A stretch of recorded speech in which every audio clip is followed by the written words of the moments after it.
నీ చుట్టూ ప్రాకారం అనేది నువ్వు ఏర్పాటు చేసుకోవాలి. ప్రభువా, నా చుట్టూ రాయ కంచి వేయి ప్రభువా, సాతాను క్రియలన్నీ ఏది నా గృహంలో లేకుండా కాల్చివేయి ప్రభువా అని నువ్వు గట్టి బంధన నువ్వు చేసుకోవాలి.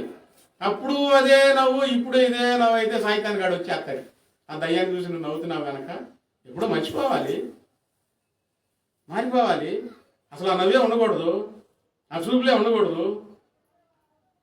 ఈ దయ్యంగాన్ని చూసి నవ్వితే వాడు వచ్చేస్తాడు. ఇంట్లో కూర్చుంటారు ఆడవాళ్ళు కానీ మగవాళ్ళు కానండి. ఏంది వచ్చావు అప్పుడు ఉన్నావు అనుకో, నువ్వు నవ్వావు కానీ అని చూసి అందుకని వచ్చాను నేనా అంటాడు దయ్యంగాడు. బలహీనత ఎక్కడుంది? ఎవరిలో ఉంది బలహీనత? పొరపాట్లు జరగడం సహజం. ఆ పొరపాటులో నుంచి బయటికి రాకపోతే తప్పు నీది, దేవునిది కానే కాదు. ఎంత పెద్ద దయ్యమైనా ఈరోజు నేను మాట్లాడుతా చెప్తా ఉన్నానండి.